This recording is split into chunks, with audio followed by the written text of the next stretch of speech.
Okay, so just briefly before we get started, right? Response paper 9, right? This is the next to last one of these you will have to do. Is due Friday at the usual time, right? You're going to be reading T.S. Eliot's poem "The Wasteland" for next time, and I'm gonna say right out, right? The Wasteland is probably going to be confusing. You are probably not going to know what the hell is going on, right? But we will sort all of this out on Tuesday. The poem is difficult on purpose, but it is also an attempt to kind of reflect on life in Europe after the disruption of the First World War. So what we're doing today will provide some context for The Wasteland. Now, I do want to talk a little bit about the piece of music that I was playing at the beginning of class 2. So what you were hearing was a Gloucestershire Rhapsody by Ivor Gurney. Gurney composed this piece in 1919 after coming home from serving in the British Army in Europe. So Gurney was, in some sense, one of the lucky ones. Nearly 800,000 British men died in the First World War.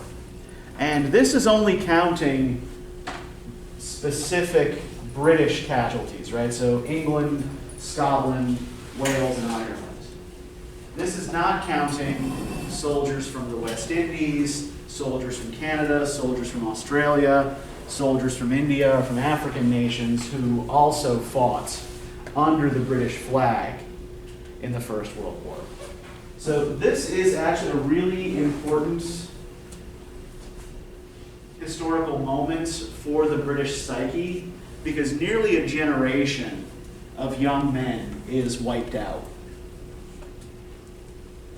And while Gurney did come home, he spent most of the rest of his life in and out of mental hospitals.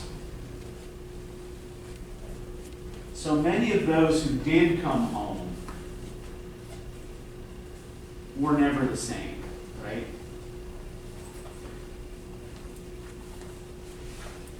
How much do you guys know about the First World War, about the history of the conflict, or what started it, or how it developed? Do you guys know anything about this? Did you guys study this in high school history at all? I did, but I don't remember the specific details about how it started. Okay, so is this kind of the general thing? You kind of remember going over it in school, but no one remembers anything very specific? Okay, so we'll begin at the beginning, and when we get to the end, stop. So the catalyzing incident for the war occurs on June 28th, 1914,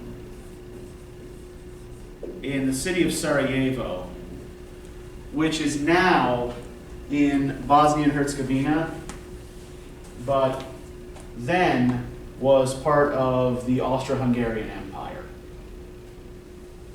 So the heir to the throne of the Austro-Hungarian Empire, the Archduke Franz Ferdinand,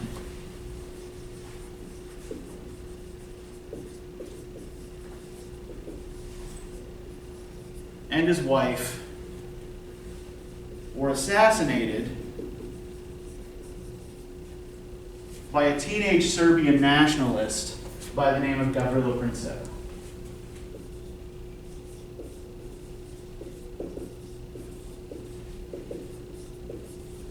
Princip believed that Serbia and the other Slavic nations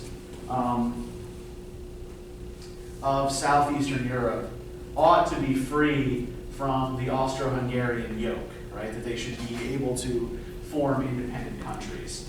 And he was already dying of tuberculosis, so it didn't matter to him if he was caught and killed, right? So Princip assassinates Franz Ferdinand. And then what happens is this kind of triggers a kind of avalanche based on pre-existing alliances in Europe, right? So to give you a sense of what the map of Europe looked like in 1914, right? It's quite different from the patchwork of smaller countries that we know today.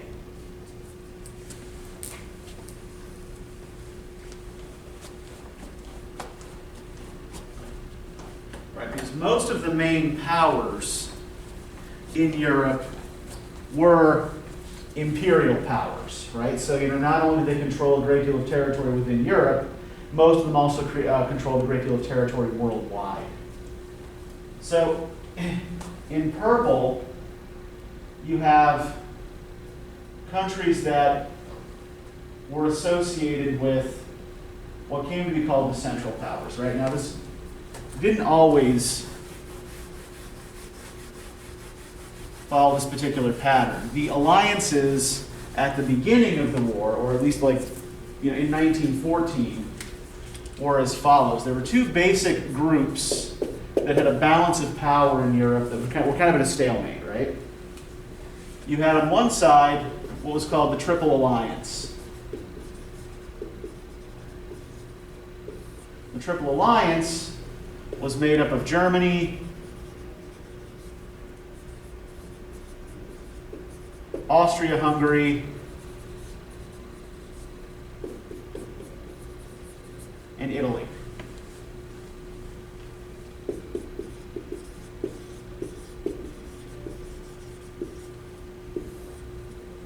The other major alliance was called the Triple Entente and was made up of Great Britain,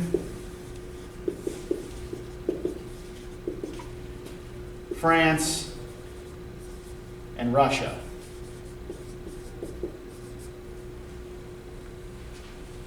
So, Germany jumped in to assist its ally, Austria-Hungary, as they cracked down on Serbia. Russia saw itself as kind of the big brother and protector of other Slavic nations, and so stepped in on the side of Serbia,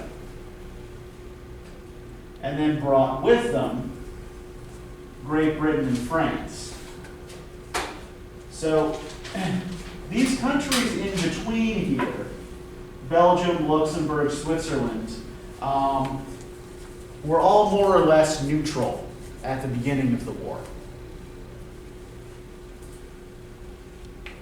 So for Germany, in order to attack France, the fastest path was through neutral Belgium and Luxembourg. So they violated Belgian neutrality and attacked France from this direction. The French and the Germans had also been fighting for decades over a region called Alsace-Lorraine, which is somewhere around in here, and has kind of changed hands between the two countries many times over the course of history. So there were other existing reasons, there were territorial conflicts at work here as well, right? In addition to this kind of complicated web of alliances. Now Italy ends up leaving the Triple Alliance and joining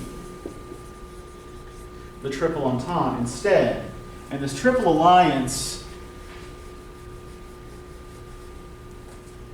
changes identity and becomes known as the Central Powers when Turkey and the Ottoman Empire over here join on their side. Right? Turkey at the time controls most of the Middle East. So this is kind of the way the alliances shape up in 1914 at the beginning of the war. By 1917, Russia is out of the war. Does anybody know why? Does anybody know what happened in Russia in 1917? Someone bombed them? No. essentially what happened in Russia, right? So you had the czars, the Romanov czars in charge of Russia at the beginning of the 20th century. And then in 1917, there's a communist revolution. And the government is toppled. So Russia's participation in the war had helped to destabilize the country enough that a revolution toppled the government and ground the country to a halt, right? There were similar revolutions in other parts of Europe. We already talked about the 1916 revolution in Ireland, right, where Irish nationalists tried to take advantage of the British Army's distraction on the continent and elsewhere in the world to strike a blow for their own independence. So this was a big destabilizing force throughout Europe, with ripple effects across several nations, even after the war is over. So after Russia exits, the United States comes in on the side of what become called the Allied powers.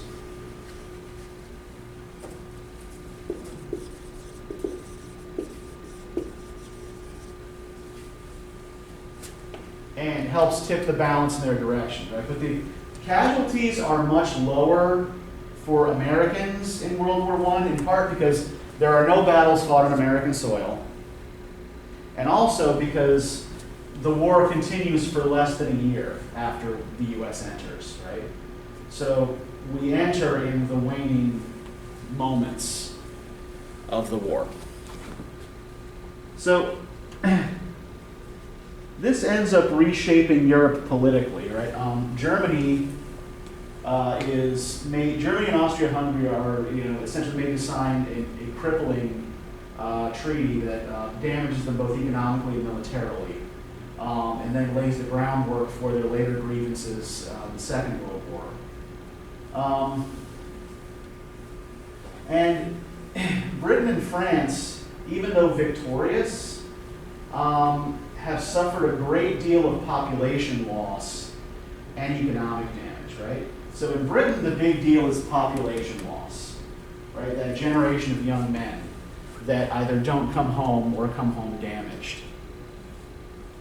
In France, not only is there population loss, but the landscape is destroyed, right?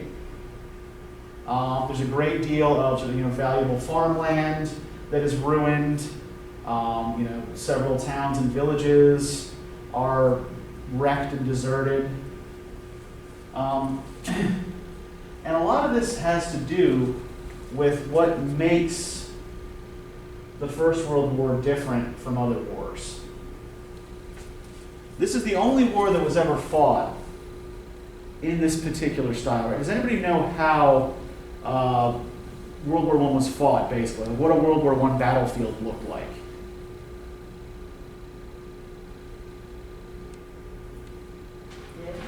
Pardon? Deadly? Well, I mean, yeah, it's a battlefield, right? So, of course, it's going to be deadly, right? But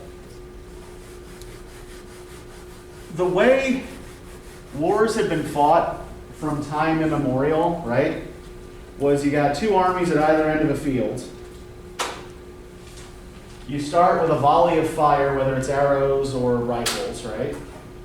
And then once those initial shots are expended, you just get two groups charging each other, and whoever runs away first loses, right? This wasn't how World War I was fought. Instead, you had soldiers hunkering down in trenches. So say here we might have a British trench, and here we might have a German trench. And these trenches would be protected by barbed wire with machine guns sticking out at various points. Right, and the same would go for the German side, right? We got barbed wire, we got guns.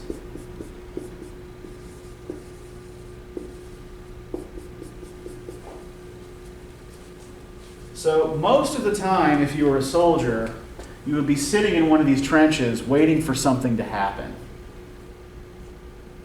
So eventually the order would come from commanding officers to go over the top and charge out of your trench towards the enemy trench to try to gain some ground. Right? The idea was to try to take over the enemy trench, or at the very least, gain enough ground that you could dig a new trench that, had gained you at least a few yards, right? Now, if when you come out over the top, you're already facing a trench full of enemies who have machine guns pointed at you, what's likely to happen? Yeah. So this was much deadlier than any previously known conflict, right? In part simply because of the style of warfare. Now, on top of this, you had kind of new war missions. You had mechanized guns, for example. This is the first war in which mechanized guns were widely used. So you could kill a lot more people at once with a machine gun than you could with a rifle, right? But you didn't have to stop and reload. Tanks and airplanes were first introduced as weapons of war in World War I. Chemical weapons were common, in particular the dreaded mustard gas. So, when soldiers went over the top, they would usually be wearing gas masks like these, right, in order to protect them from the fact that not only are they being shot at, but the enemy is also probably lobbing gas grenades at them.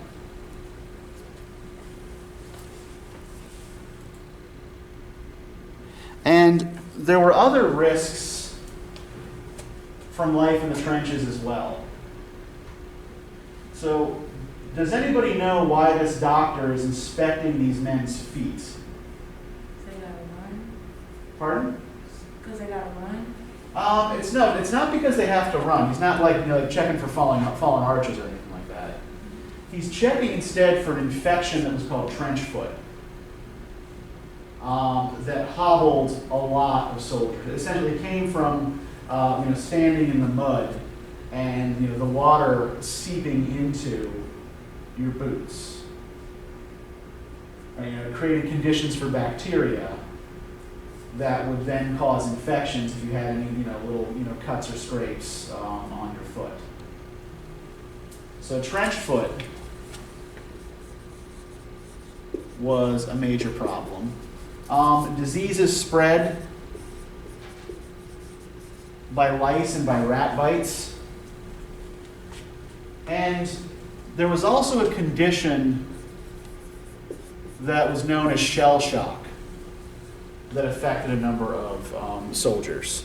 Now, today, we would refer to shell shock as post-traumatic stress disorder. It's basically the same thing. But it stems from your emotional difficulty processing, witnessing and experiencing horrible things, right?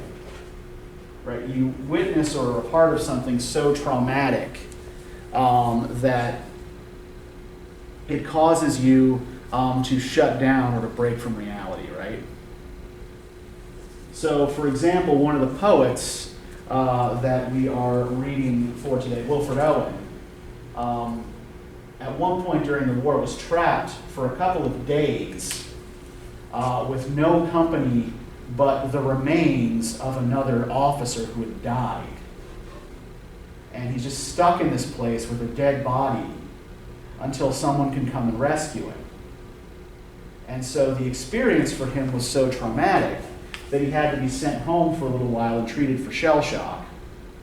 And then was, it was then that he started writing poetry, right, to try to help process and deal with his war experiences. But does anybody know what typically happened to soldiers who received shell shock once they were treated? What do you think the Army did with them? Send them home? Nope. Send them back to the war? Sent them right back out. Yep. shell shock was regarded by doctors and by military commanders as a kind of personal failing, right? Not as a psychological trauma.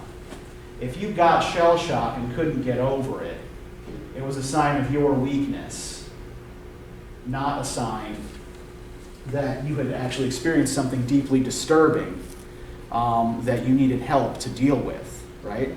So they thought, well, the best thing for you is to man up and get back out there. And of course, right, it wasn't. We know this now. So this is what a battlefield would look like in a relatively quiet moment, right? So this is what was called no man's land. No man's land was the name given to the space between the trenches. It was called no man's land because it was essentially death to step out onto it by yourself, right? So what do we notice about this landscape? What do we see here? Torn up. Yeah, it's torn up. Right? So what did this probably look like before the war? It looked like a forest kind of. It looked like a whole bunch of trees fell down. Yeah, it looks like there are all these trees that have either been cut down or have fallen down, right? And the wood's just lying there, right? It's not serving any purpose. They're not using it for anything. We have this muddy road that some horse-drawn carts are meandering across, right?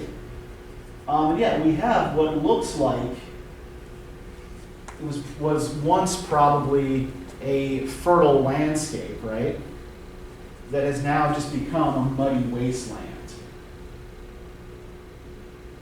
And keep this image in mind when we read The Wasteland for next time, by the way.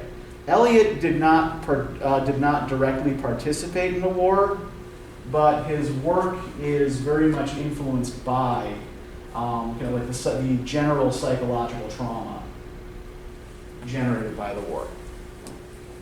So this is the basic picture of what the war looked like from the perspective of an average participant, right? Now, I should also point out that the anniversary of the end of the war is a week from yesterday. Right, November 11th, 1918, what's known as Armistice Day, was the day the war ended. So we're actually kind of very close to the 102nd anniversary of the end of this conflict. So it's actually kind of appropriate that we're talking about this right now. So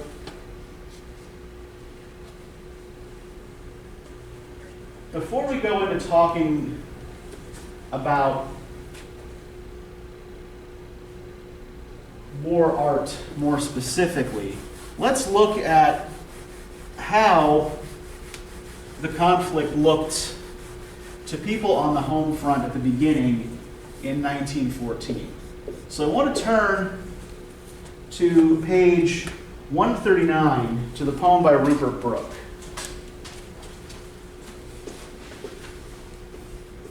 And I want to tell you a little bit about Brooke as well before we get into reading this poem.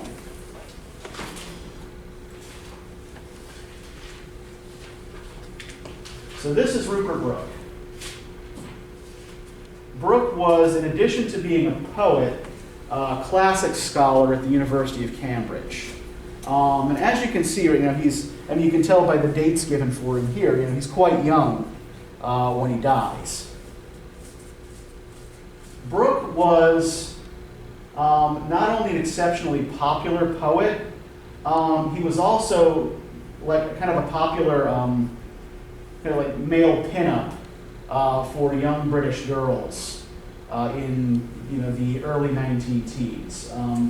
A lot of young British women kept pictures of Rupert Brooke in their bedrooms. W.B. Yeats, who didn't think much of his poetry, disparagingly referred to Brooke as the handsomest man in England. But Brooke was the leader, or one of the leaders, of a school of poets called the Georgians.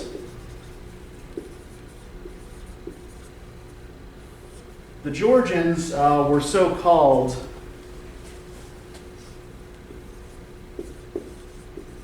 because their first published collections coincided with George V coming to the English throne in 1912. And Georgian poetry tended towards a kind of neo-romanticism that was, on the one hand, pastoral, it was nationalist, and it tended to be sentimental. So does anybody know what I mean by pastoral?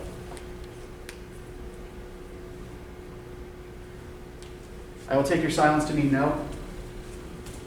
Okay, so when we talk about pastoral poetry, what we're talking about is a kind of artificial,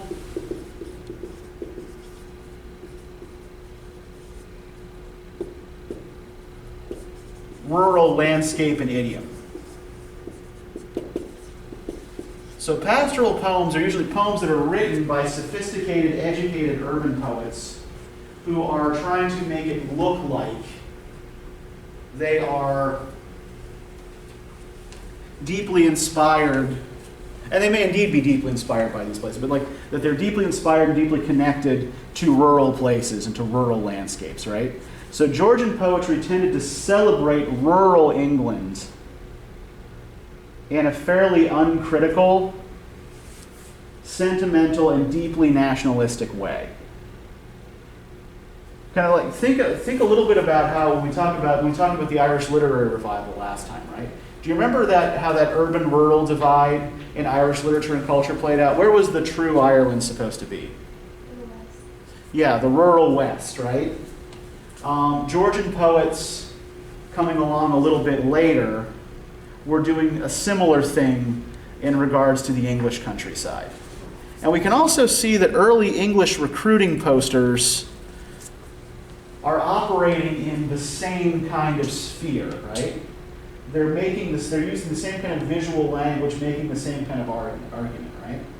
So, what's the basic argument this poster is making? Like, what is it using to make the case that you should sign up, that you should enlist? Showing the landscape, how pretty it is and stuff. Like Yeah. Way. Look at these beautiful rolling hills, right? You can see like sort of little bits of farmlands dotting them, right? You got little trees, right? And what's in the foreground that the soldier is pointing to? Looks like a nice house. I guess it looks like he pointed to a house. Okay, is it just one house? It's multiple, like a subdivision maybe? Yeah, I mean probably not a subdivision. I think that like suburbia would not be something that would fit the Georgian aesthetic. Too planned, too regular. But what we do have here is like a little village with thatched roof cottages, right? So it's not so much a subdivision that we've got here as a country village, right? So isn't this worth fighting for? Enlist now, right? Now, this would not have been what most of the English population actually lived in, right? We already know that starting at the beginning of the Industrial Revolution, even actually slightly before the Industrial Revolution, the British countryside had been emptying out, and people had been moving into cities like London, like Manchester, like Birmingham, for industrial jobs, right? But this idealized England is still a rural England, right? So let's look at how this comes out in Brooke's poem. Can I get somebody to read for us on page 139, The Soldier? If I should die, think only this of me, that there is some corner of the foreign field that is forever England.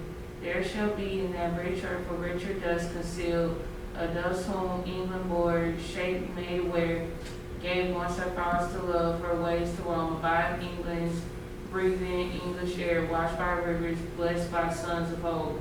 And think this heart, all you will shed away, opposing the eternal no less, give somewhere back the thoughts by England given. Her sights and sounds brings happy as her day, and laughter learnt of French and gentleness and hearts at peace under an English heaven. Okay, thank you. So what do you guys think of this poem?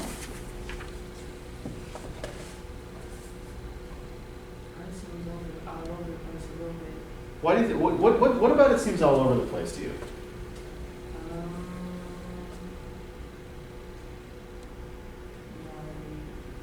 I mean, it's mainly talking about England since I keep seeing that word mainly, I guess. That's Yeah, so in terms of place, right, there is only one place that matters to this guy, right?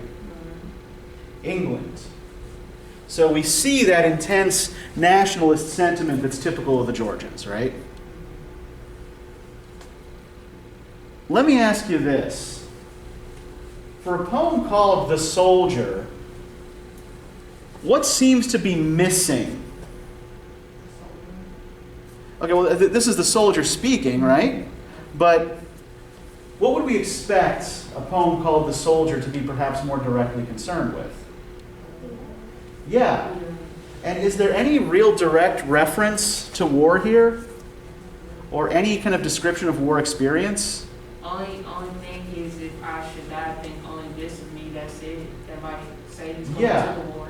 Yeah, so, and in fact, that is the exact situation that is being described, right? So Brooke, at the time he wrote this poem, had enlisted in the British Army as an officer and was about to be sent to the front. Now, this ends up being more or less his final word on the war because he doesn't make it to the front. He dies of fever before he can get there. So Brooke is a casualty of the war, but he's a war casualty who never directly experiences war, right? He never makes it to the battlefield, right? Dies before he can get there. So the nationalism in this poem can come off as kind of naive, right? What kind of death does the soldier seem to be envisioning? What does he accomplish in his death? If I should die, think only this of me, that there's some corner of a foreign field that is forever England. There shall be in that rich earth a richer dust concealed.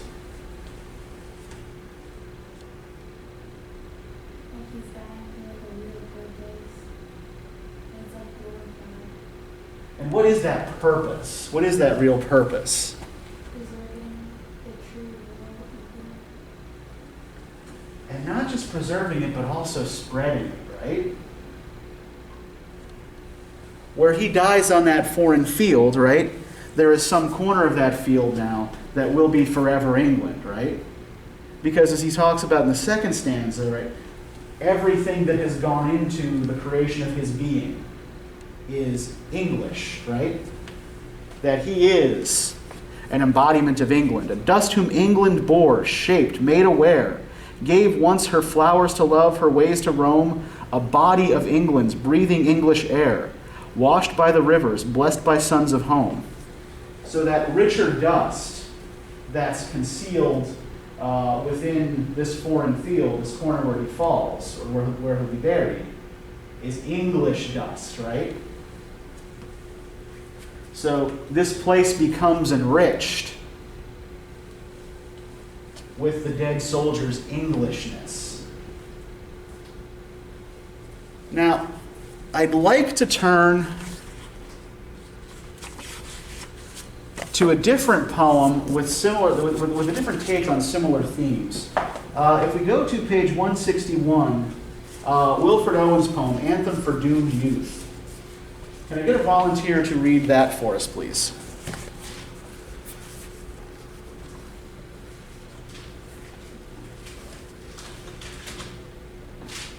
What passing goes for these who die as cattle, only the monstrous anger of the guns, only the stallion rifles walk their proud, and patter out their hasty orisons. No mockeries now for them, no prayers, nor bells, nor any voice of mourning save the choirs. the shrill demented choirs of wailing shells, and bugles calling for them from sad showers. What candles may be held to speed them all, not in the hands of boys, but in their eyes, shall shine the holy glimmers of goodbyes. The pallor of girls' brows shall be their fall, their flowers the tenderness of patient minds, and each slow dusk a drawing down of dawns. Okay, thank you. So, how are these two poems similar? How is Owen's poem like Brooke's poem? Remember, this is written at a much later stage of the war, right? So Owen is writing in 1917, right? When the war is advanced for 3 years. And he's also writing from a hospital bed, recovering from shell shock. So this is someone who has directly experienced combat, right? So how is Owen's poem like Brooke's poem? They're both going, well, one was going to war, one's already experienced the war, or is experiencing it. Okay, well that's actually a difference, right? Yeah. So there is a difference here in perspective. But where do we see a similar theme? What are they both ultimately talking about? Dying in the war. Yeah, they're both talking about death and battle, right?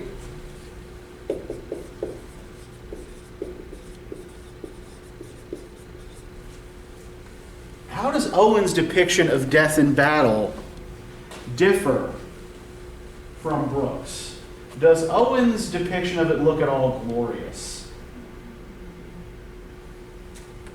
It seems more deadlier. Well, he's describing it to be more deadlier. Okay, what makes it sound more deadly? I mean, the soldier in Brooke's poem is predicting his own death, right? Yeah. And what's going to happen. Let me ask you this. Is Owen talking about the death of an individual? What passing bells for these who die as cattle? He's probably talking about all the people that are in war with him. Yeah, he's talking about groups, right? He's not just talking about the death of one person spreading English dust in foreign soil. He's talking about deaths of a large number of people, right? And dying as cattle, right? Relatively meaningless, mechanized deaths, right? Right? Group slaughter. And instead of funeral bells and prayers, they get the stuttering rifle's rapid rattle, right? That's what ushers them into the next world. Not, the comfortable funeral ceremonies they would get if they had died at home. Right? None of these comforting familiar rituals. So the first half of the poem gives us images of a battlefield, right? And the battlefield is compared metaphorically to a funeral service in a church, right?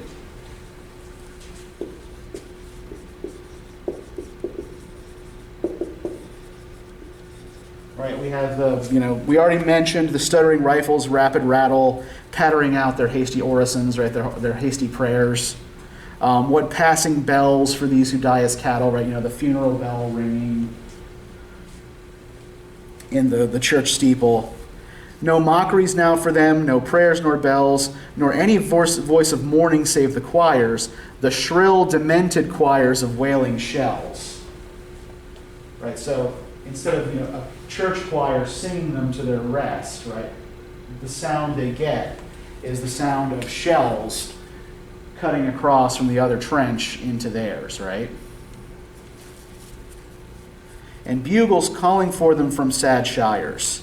Now, where does the perspective in the poem shift at this point? Are we still on the battlefield after that line? Once the bugles call for them from sad shires.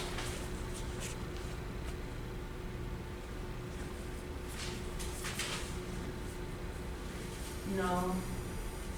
It don't sound like they're in the battlefield no more. It sounds like maybe they're like attending a funeral now, kind of. Well, what's the shift in location here? where does the call of the bugle take us back to? Right. What candles may be held to speed them all, not in the hands of boys, but in their eyes, shall shine the holy glimmers of goodbyes. The pallor of girls' brows shall be their pall, their flowers the tenderness of patient minds, and each slow dusk a drawing down of blinds.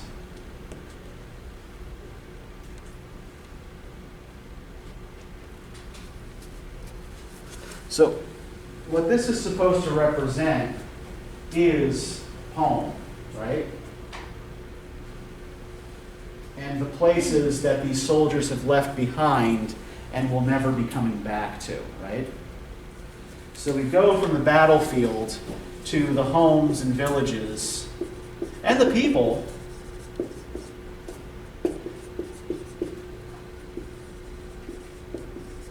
that are left empty by these missing young men, right? And so, in a lot of ways, this poem seems like a revision of Brooke's poem, right? That for Brooke's soldier, right, this guy carries home with him, right? He takes home with him wherever he goes. And where he dies, he spreads home in his ashes. Owen is envisioning an England full of towns and villages that are now empty of young men. And indeed, Owen's vision ends up being much closer to the mark. And the war does help to speed the decline of rural England. Now, one of the reasons for this has to do with the way British war strategy worked. Typically, when commanders were putting regiments together, they would put men from the same town or from the same region into the same regiment. The idea being that people who already knew each other, already had some kind of local connection, would fight better as a unit, right? So it would increase unit cohesion.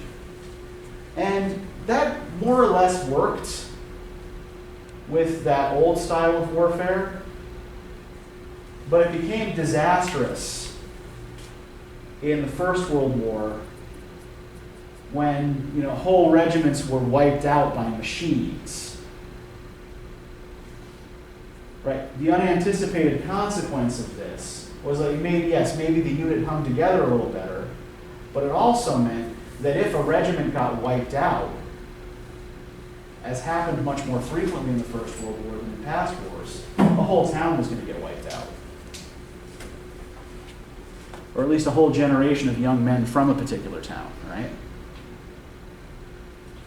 So the consequences here were dire. Now, when we talk about coming home here as well, I think I would like to point to the poem by Siegfried Sassoon on page 149, because it speaks to that disconnect between perceptions of the war on the home front, particularly official perceptions of the war, and the actual experiences of the men fighting. So can I get a volunteer to read "They" on page 149? The bishop tells us, when the boys come back, they will not be the same, for they'll have fought in just cause they lead the last attack. On Antichrist, their comrades' blood has bought new right to breed an honorable race. They have challenged death and dared him face to face. We're none of us the same, the boys replied. For George lost both his legs and Bill's stone blind. Poor Jim shot through the lungs and like to die. And Bert's gone Syphilitic. You'll not find a chap who served that hasn't found some change. And the bishop said, the ways of God are strange. Okay, so what's the dichotomy, like what's the difference here between the bishop's description of war experience and that of the soldiers who served. Like, where's the disconnect coming? Well, let me ask you this. Where do they agree? Where do they agree with each other? Yeah. They agree that everybody comes back changed, right?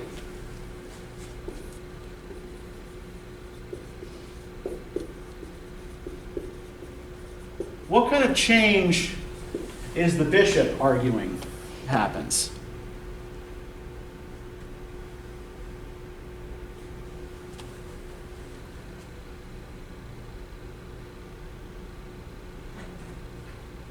What does this change look like to the bishop?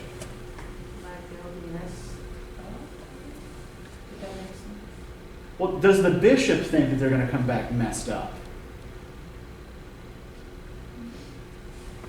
What does the bishop think the change that comes over them is? Probably like a changed person, like mental wise, not physically. Okay, and how so? Like, how are they changed mentally or spiritually or whatever by the experience of war? Because the things they saw probably messed them up, you know. Well, again, we're talking about the bishop's perspective here, right? So, when the boys come back, they will not be the same, for they'll have fought in a just cause. They lead the last attack on Antichrist. Their comrades' blood has bought new right to breed an honorable race. They have challenged death and dared him face to face.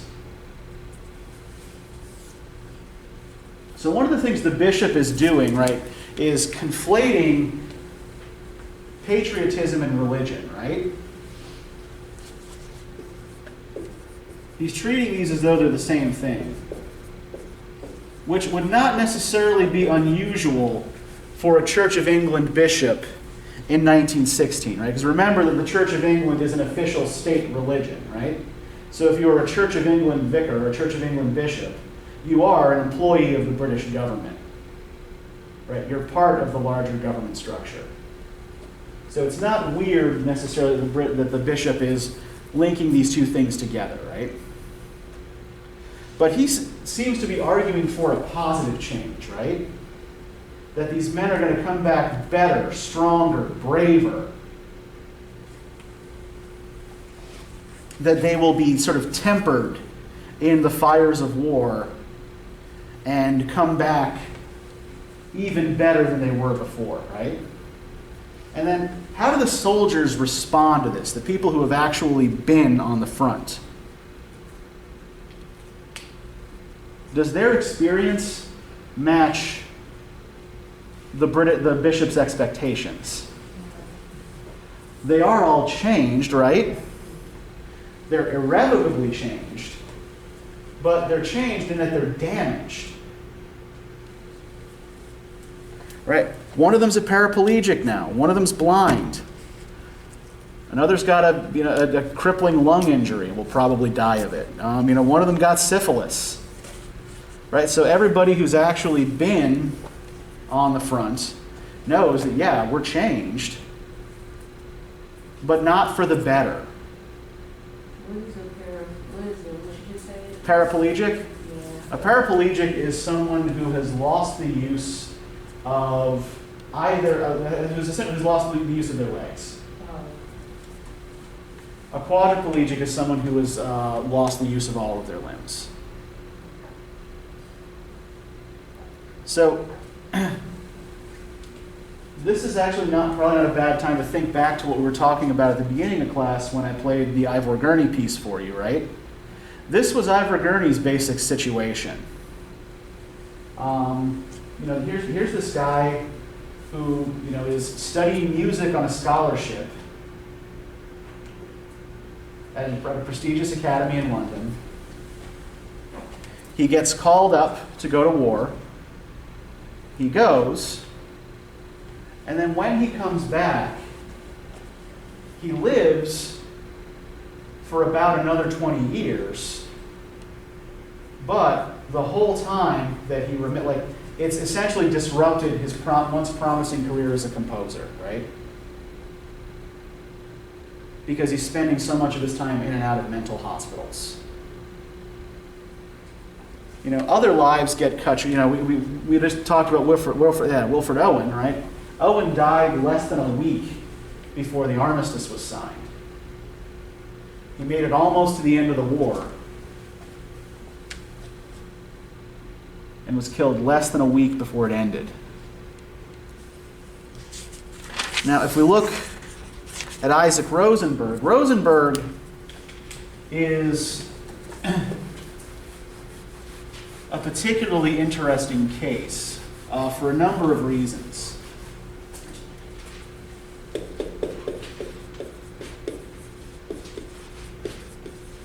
Not least of which, because frankly, I think that he wrote what is probably the single best poem to come out of a British soldier during the First World War.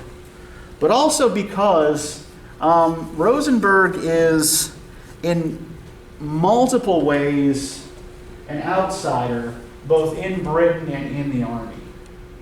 For one thing, he's the son of Jewish immigrants from Eastern Europe.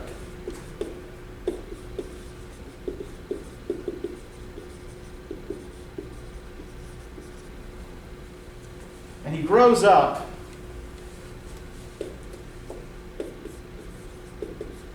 in a Jewish neighborhood in London's East End. Right, which is traditionally one of the poorest parts of London. And he's not, at least he doesn't begin his career, this is by the way a self-portrait of Rosenberg. He doesn't begin his career as an artist, as a poet. He's actually a painter.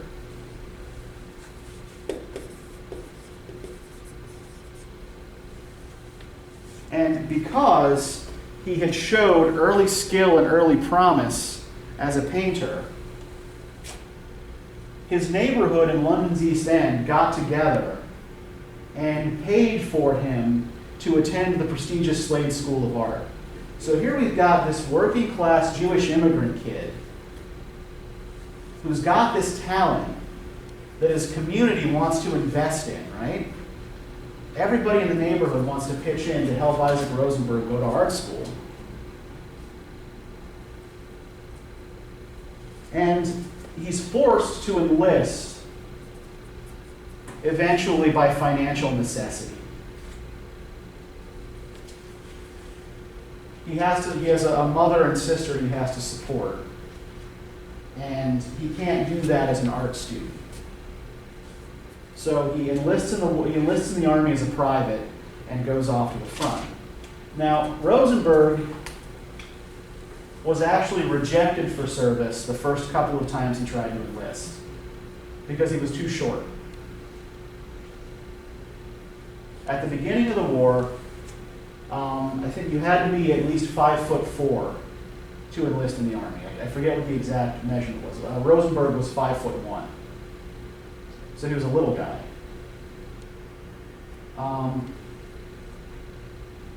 By 1916 or so, they were so desperate for warm bodies to fill the trenches that they would take just about anybody. So Rosenberg became part of what was called a bantam regiment. A bantam, for those of you who don't know, is a small rooster. And these bantam regiments were made up of men who didn't meet the Army's usual height requirement. So everything about Rosenberg's path to soldiering is weird, right? He has no particular nationalist connection to England or to Englishness. He has no particular inclination towards warfare. And he's too short to serve in the army as a regular soldier. Nonetheless, because he needs the money, he signs up.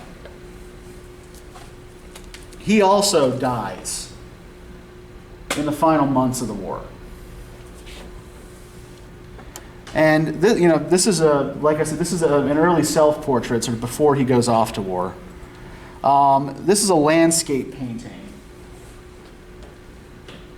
of his. So you can see the style that he worked in was a little bit similar to Vincent van Gogh, right?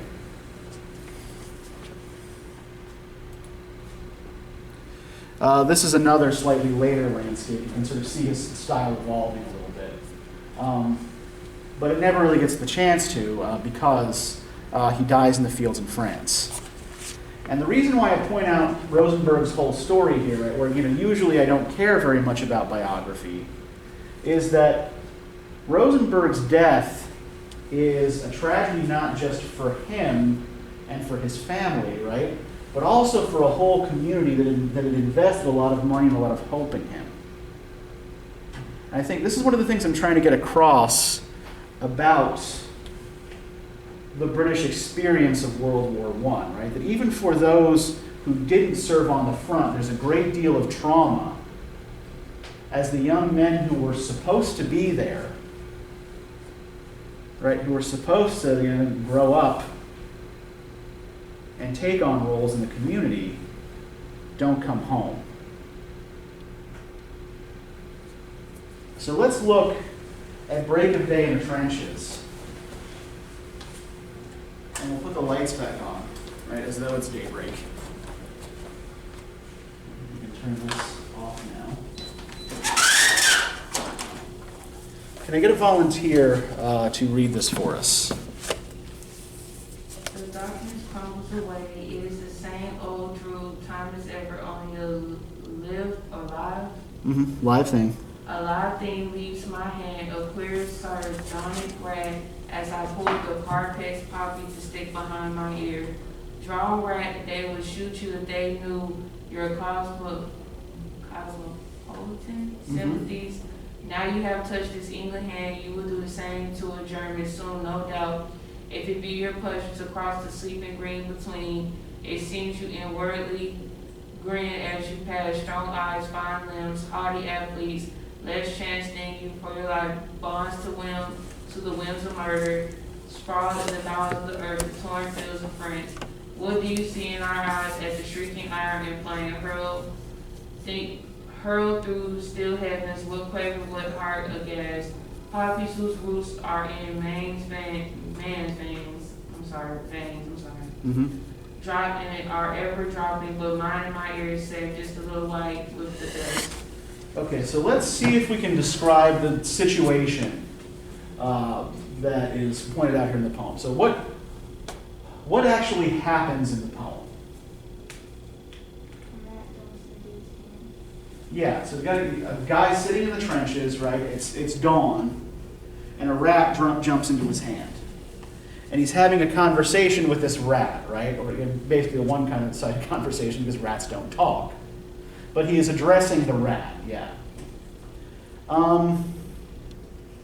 And what do his thoughts about the rat seem to be here? What do you notice about the words that he uses to describe the rat? Was he talking about him when he said he had strong eyes and fine limbs, or no? That's not the rat that he's talking about, although it is relevant to the rat, right? So, only a live thing leaps my hand, a queer sardonic rat, as I pull the parapet's poppy to stick behind my ear. This is also important. He's picking a flower to stick behind his ear as he meets the rat. Droll rat, they would shoot you if they knew your cosmopolitan sympathies. Now you have touched this English hand, you will do the same to a German. Soon, no doubt, if it be your pleasure, to cross the sleeping green between. So what is the rat able to do that the speaker in the poem isn't? Go into no man's land. Yeah, the rat can go wherever it wants, right?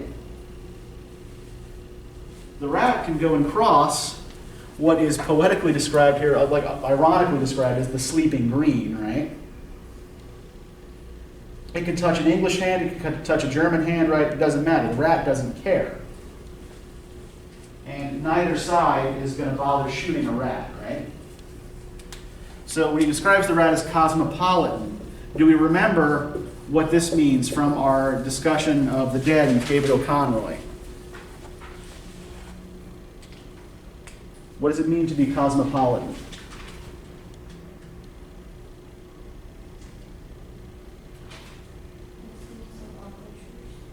Yeah, so cosmopolitan literally means something like citizen of the world, right?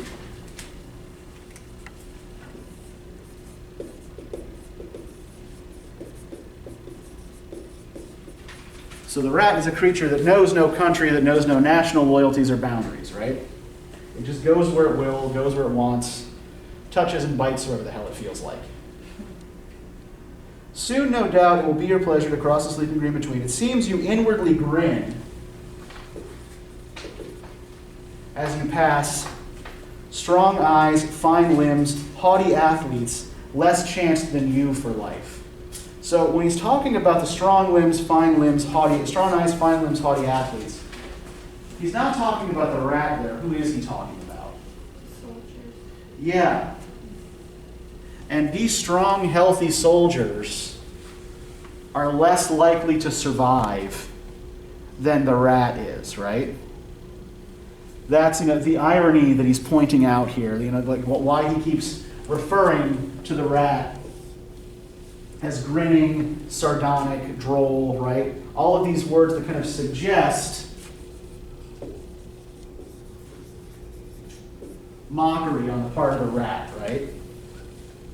That the rat is laughing at them because they think they're better than a rat, when in fact, they're stuck in this trench waiting to die, while the rat can go wherever the hell it wants, right? Less chance than you for life, bonds to the whims of murder, sprawled in the bowels of the earth, the torn fields of France. So, I'd like to go back for a second to the beginning of the poem here, right? So, the poem is called Break of Day in the Trenches.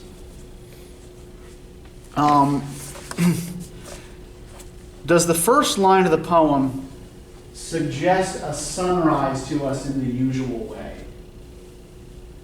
What's weird about the way sunrise is described here? The darkness crumbles away.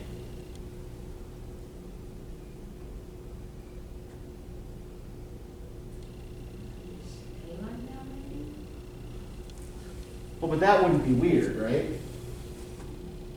What's weird about the darkness crumbling away? What does that suggest about the darkness or the way he's describing it? What sorts of things can crumble? Okay, paper can crumble, right? Right? A cookie or a pastry can crumble, right? Physical things, like tangible physical things, crumble. We usually think of darkness as a physical, tangible thing. Right? It's not something you can touch, right? So instead of the sun rising, and bringing the day, right? Instead what we have is this physical cover of darkness that disintegrates, right? That slowly breaks up and disappears. Now, is there other language in the poem that suggests breaking or disintegration or crumbling?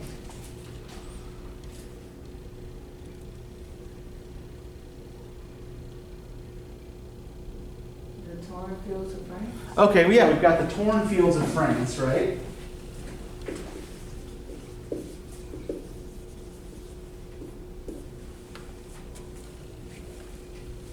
Right, again, suggesting something whole that is being ruined or destroyed, right? It's been ripped apart. Right, before that, we have the men described as being sprawled in the bowels of the earth, right? So that what's been torn up here is not just fields, but like the earth being treated as a body, right? And they're sitting in its bowels. Now, what about at the very end of the poem here? When he's talking about the poppy in his ear, right? Poppies whose roots are in man's veins drop and are ever dropping. But mine in my ear is safe, just a little white with the dust. What does the white dust suggest that might relate to kind of crumbling or disintegration?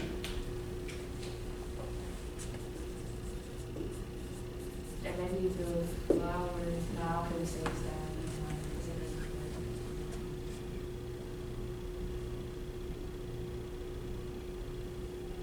Well, think about where the flowers are coming. Where are their roots? in the poem, where does he describe their roots as being? In man's veins, right? So these are poppies that are growing out of dead bodies, right? And the idea of his poppy in his ear being safe for the moment, just a little white with the dust. The white dust is meant to evoke ash, right? And being preceded by the description of the poppies growing in man's veins, right? The poppy and the white dust are then kind of connected to the idea of a disintegrating human body, right? Just as the darkness disintegrates at the beginning of the poem, right? We have a black thing disintegrating. There's a white thing disintegrating. There's ash, right, at the end of the poem, right, referring to the dissolution of the body. Now we've seen a figure for the destruction of the body in the torn fields and bowels of France, right? So I want to leave this by drawing a connection to something that we've read before, right? I want to go back briefly to Sartor Resartus. I didn't ask you to bring your textbooks, so don't just follow along while I read. And I want you guys to just to think about how Carlyle's description of war relates to what we've looked at today. And we're going to end on that, right? Horrible enough. A whole marchfeld strewed with shell splinters, cannon shot, ruined tumbrils, and dead men and horses. Stragglers still remaining, not so much as buried. And those red mold heaps. Aye, there lie the shells of men, out of which all the life and virtue has been blown, and now are they swept together and crammed down out of sight like blown eggshells. Did nature, when she bade the Donau bring down his mold cargoes from the Corinthian and Carpathian heights, and spread them out here into the softest, richest level, intend thee, O Marchfield, for a corn-bearing nursery, whereon her children might be nursed, or for a cockpit, wherein they might be the more commodiously throttled and tattered? Were thy three broad highways, meeting here from the ends of Europe, made for ammunition wagons then? Were thy Wagrams and Stilfrieds but so many ready-made casemates, wherein the house of Habsburg might batter with artillery, and with artillery be battered? Königotakar, amid yonder hillocks, dies under Rodolph's truncheon. Here Kaiser Franz falls a swoon under Napoleon's. Within which 5 centuries, to omit the others, how has thy breast fair plain been defaced and defiled? The greensward is torn up and trampled down.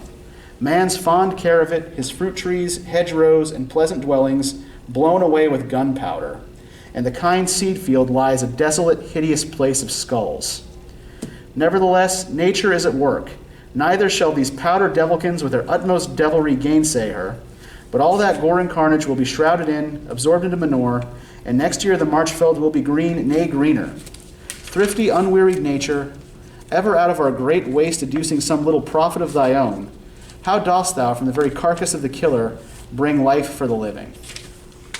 And I would argue that the difference here, right, Carlyle outlines the same basic situation that we see in a lot of these World War I poems. But he's much more positive about the eventual outcome, right? That these fields will come back, that nature will take and use all this material as it decays. And I think that these soldier poets of the First World War leave us on a much less hopeful note, in part because many of them don't survive to see any kind of recovery. All right, so we're going to stop there. We're going to be looking at Eliot's Wasteland for next time. I will send you discussion questions for that this afternoon. And remember that your response paper is due tomorrow night, right? Yes?